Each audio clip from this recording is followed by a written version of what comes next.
Hello everybody, back again, and how are you today? Hope you're well. It has been a while, hasn't it? I can only apologise.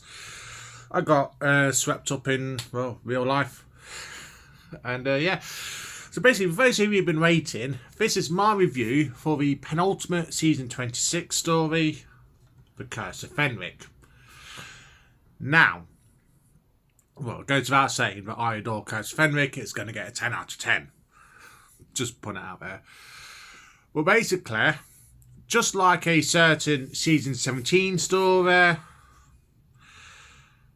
Sharda, well, I know that's anticlimactic. I don't quite know what I was going to do there. But yeah, basically, Sharda, there's about 80 different versions of Sharda. All of them the true definitive version.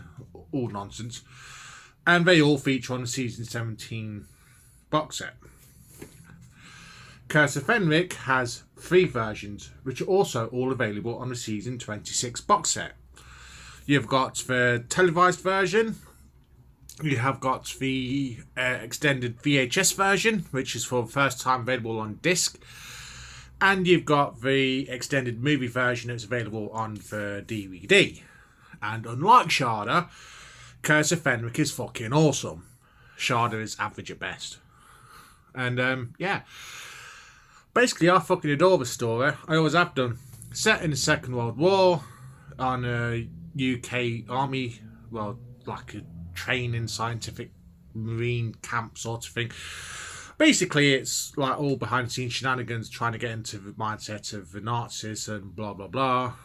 And the boffins, Professor Judson now, have created a machine to translate the German Enigma machines, and the Russians want it, and the British know this, and so they basically plot to wipe out the Russians after the war. Wow, we are great allies, aren't we? Fucking hell. To be fair, it's quite accurate, as British have been known to be proper cunts to our friends in the past.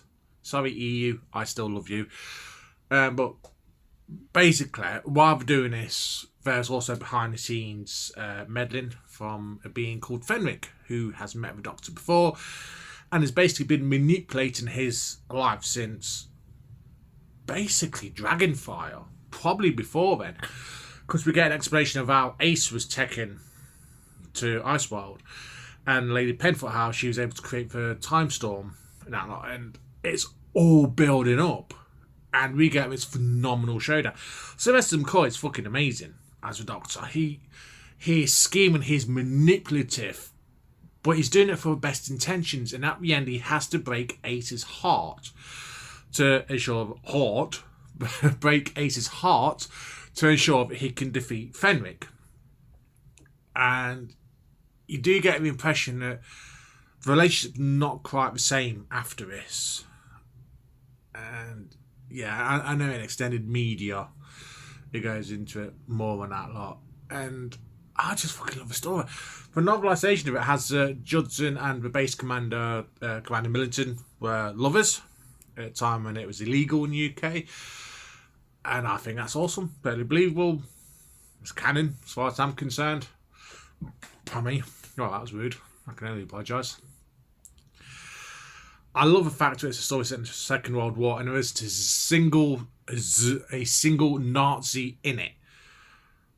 I love that. I love the fact that it's the enemy, who turns out not to be enemy, is the Soviets.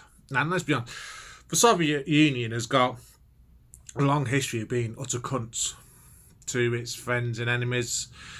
Same as is British. Long history, so it's quite right, but behind the scenes, they'll try to kill each other. Yeah, it fits. And it all plays into Fenric. And you got Nicholas Parsons as the priest. I forget his fucking name. I've always been crap with names. And he's sensational in this one. I'd always thought that he saw being Doctor Who as slumming it. And then it wasn't till after, actually, that I realised that he adored being on Doctor Who. And I love that. Nicholas Parsons is mostly known for being a game show host in the UK, but before he's famous for being a game show host, he was an accomplished actor, and it shows. He's awesome. The guest cast are all fantastic. The cliffhangers. Oh, the cliffhangers. Wow. Absolutely amazing. We play the game again. Time Lord. You know, it's fucking... Oh, this season is so good. This story would have been a phenomenal way to end the series and the show as a whole. Well, I'm sniffing. I can only apologise for that as well. Yeah, shocking, isn't it? Well, I'm thinking down with a cold. Fucking hope not. But yeah, I love this. There's schemes within schemes. There's traps within traps. The CGI for the writing that's appearing on the wall. Beautiful. The makeup for the hemophores and that lot are absolutely fantastic. In my opinion, Doctor Who's never looked more beautiful in the classic one up until this episode. It's fantastic and it's absolutely worth a watch.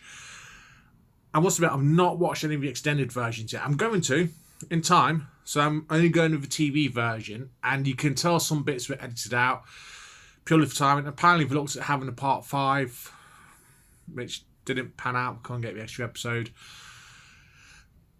I say I absolutely think it's absolutely fantastic. This is the last 4-part story as well in Doctor Who history, televised anyway.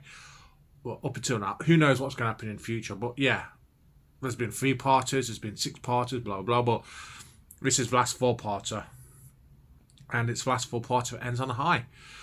So yeah, my next review, which won't be too long, will be for Survival. That might be today, actually later today. So yeah, woohoo, in for a treat. But yeah, Doctor Who, Curse of Fenric. Doctor Who's really going out on a high. And yeah, I'll see you all soon. Bye.